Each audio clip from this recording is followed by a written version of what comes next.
विधायक प्रीतम लोधी पहुंच चुके हैं सीएम हाउस और बयानबाजी के चलते लोधी को जो नोटिस दिया गया था, तलब किया गया था, उसी का जवाब देने के लिए वो पहुंचे हैं। एक दिन पहले ही प्रदेश अध्यक्ष ने नोटिस दिया, 3 दिन का समय दिया गया जवाब देने के लिए, तो विधायक को अब जवाब पेश करना होगा।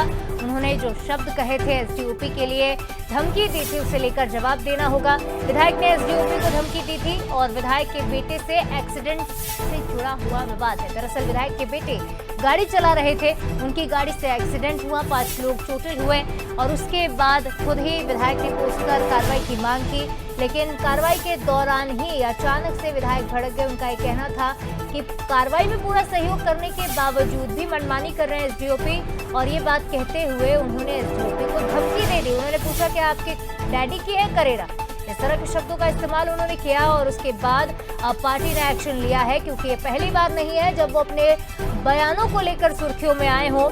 लगातार इस तरह की बयानबाजी के चलते अब प्रीतम लोधी को पार्टी अध्यक्ष हेमंत खंडेलवाल ने 3 दिन का नोटिस दिया है। विधायक प्रीतम लोधी ने क्या कुछ कहा था, पहले आप वो सुन लीजिए।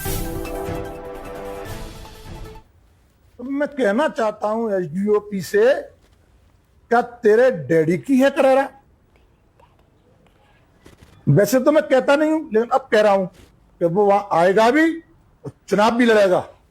अगर तेरे डैडी में दम हो तो रोक लेना। और मैं कहना चाहता हूं एसडीओपी महोदय से, हमारा इतिहास भी देख लेना जरा पहले। तो सीएम हाउस पहुंचे हैं प्रीतम लोधी और सीएम हाउस से ही हमारे एग्जीक्यूटिव एडिटर मनोज सैनी जी हमारे साथ सीधे लाइव जुड़ रहे हैं। मनोज जी, प्रीतम लोधी पर अब लगातार कार्रवाई की तलवार तो लटक ही रही है, मुश्किलें भी बढ़ सकती हैं। क्या सीएम से मुलाकात करेंगे और क्या कुछ बातचीत हो सकती है?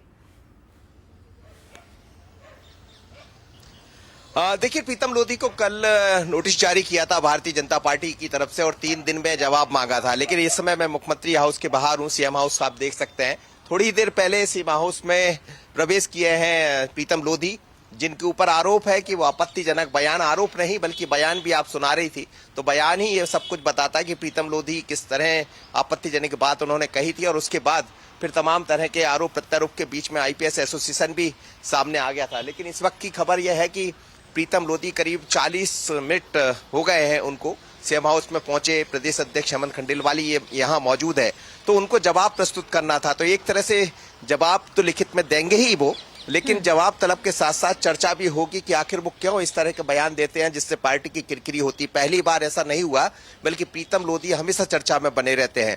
इसलिए मुख्यमंत्री डॉक्टर मोहन यादव और प्रदेश अध्यक्ष हेमंत खंडेलवाल ने उनको तलब किया है। दोनों के सामने बैठकर वो अपनी बातें कहेंगे, अपना स्पष्टीकरण देंगे। अब स्पष्टीकरण के बाद किस तरह का निर्णय लेती है भारतीय जनता पार्टी, क्या उनके ऊपर अनुशासनहीनता की कोई कार्रवाई की जाती है या उनको माफ कर दिया जाता है या वो माफी मांगते हैं, ये देखना होगा। सुबह ही उन्होंने कहा था, जब प्रीतम लोधी से बंसल न्यूज की बात हो रही थी, तो उन्होंने साफ कहा था कि यदि ऐसा कुछ होगा तो इस समय देखिए प्रदेश अध्यक्ष हेमंत खंडेलवाल जी जा भी रहे हैं और हम बात भी कर लेते हैं कि यदि बात हेमंत खंडेलवाल आप देख सकते हैं प्रवेश कर रहे हैं और अब प्रीतम लोधी से बात होगी। करीब 35-40 मिनट पहले प्रीतम लोधी यहाँ पहुंचे थे और हेमंत खंडेलवाल यानी प्रदेश अध्यक्ष और मुख्यमंत्री के सामने वो अपना स्पष्टीकरण देंगे। निश्चित तौर पर स्पष्टीकरण देना ही होगा, क्योंकि पहली बार नहीं है जब उन्होंने इस तरह का बयान दिया होगा। मनोज जी, आप बने रहिए हमारे साथ। फिलहाल तमाम जानकारी के लिए आपका शुक्रिया और खबर पर भी जानकारी लेंगे आपसे। तो